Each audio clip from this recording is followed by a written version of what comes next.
On va revenir sur ce procès extrêmement médiatisé de ces 5 hockeyeurs qui avaient été accusés d'agression sexuelle.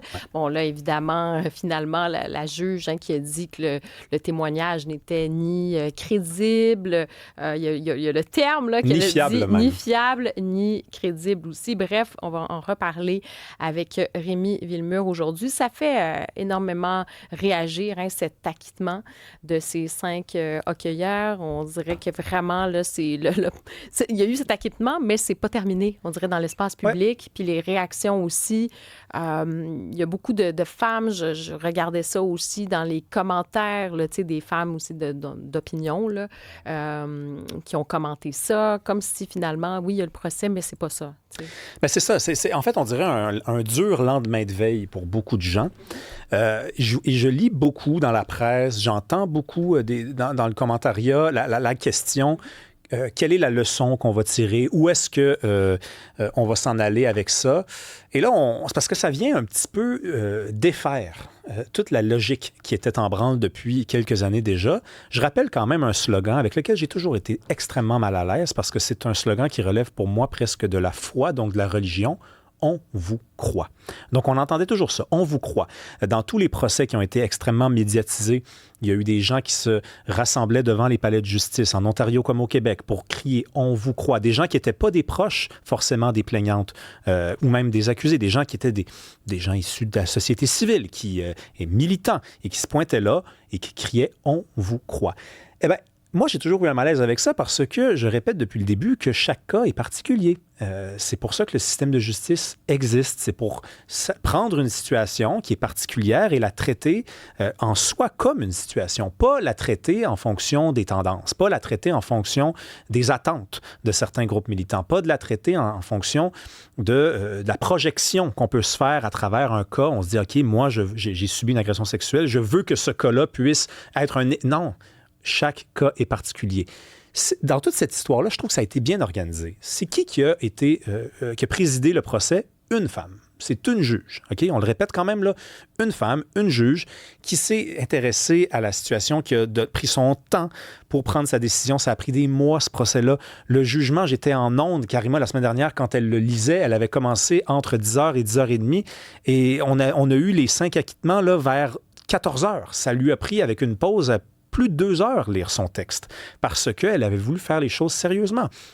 Et en bout de ligne, en fin de compte, doit-on dire plutôt, c'est un acquittement pour les 5 accusés. Et là, dans les jours qui suivent, j'entends donc des gens dire « Mais qu'est-ce qu'il faut comprendre de ça? Est-ce que la culture du viol est accréditée? Pensons aux victimes. » Elle vient de dire non coupable. Elle vient de dire non coupable. Partons de là. Partons pas de la projection que vous aviez en fonction de ce procès-là. Partons pas des attentes que vous aviez. Partons du verdict.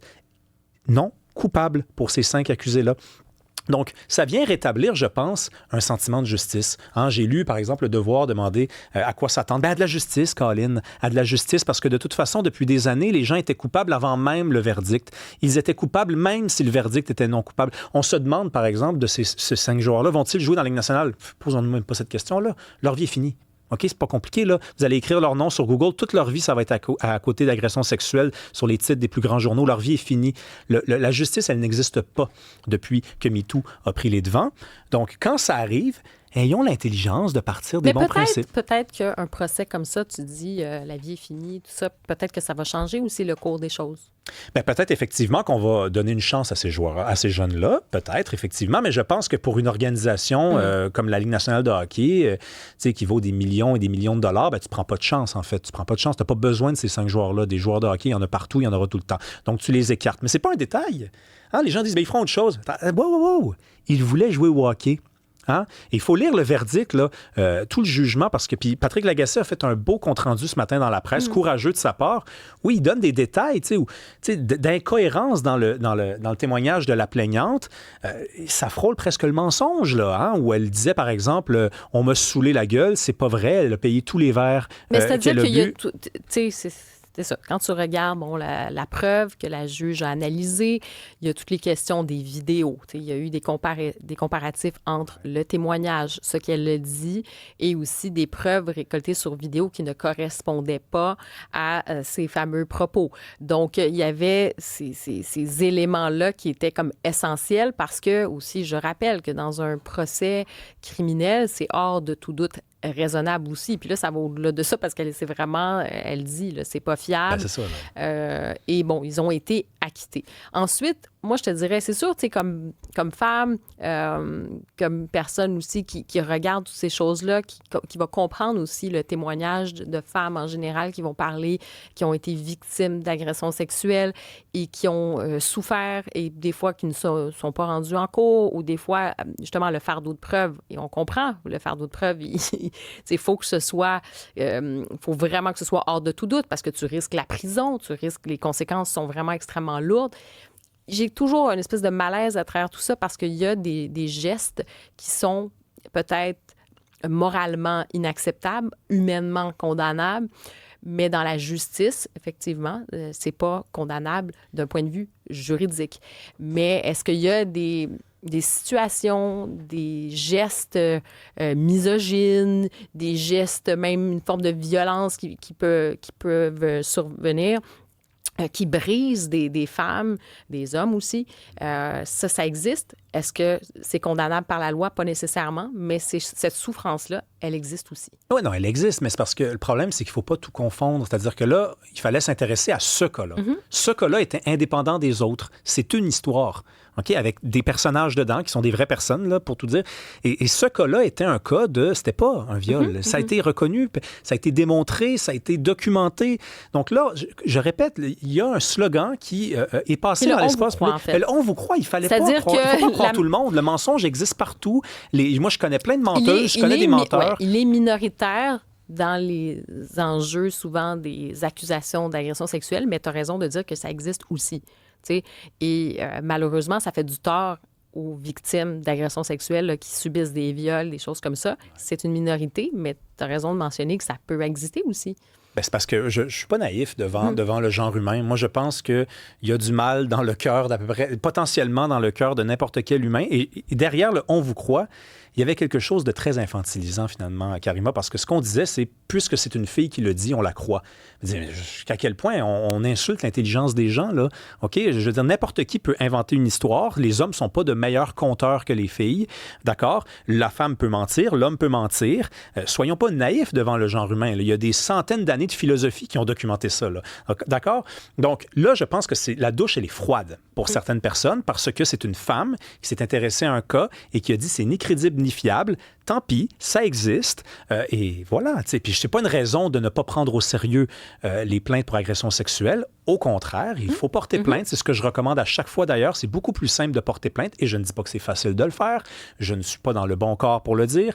Mais ça reste que c'est la meilleure façon de s'en sortir. Il y a des cas, il y a des statistiques sur le sujet. Depuis que le tribunal spécialisé avec les agressions sexuelles a pris le jour, il y a un plus grand taux de condamnation dans les dossiers d'agression sexuelle. Mais ça, c'est la vertu. Je pense que c'est la vertu quand même, parce que oui, il y a des dérives, effectivement, ça a été dit, là, les dérives du mouvement MeToo sur la présomption d'innocence, sur ces fameuses listes, là, il y avait des listes de noms comme ça, dis son nom, tu ne savais pas exactement pourquoi telle personne est sur la liste. Puis, on a eu une espèce de période un peu folle là-dessus.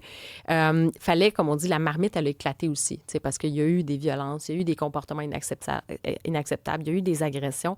Puis c'est comme le trop-plein.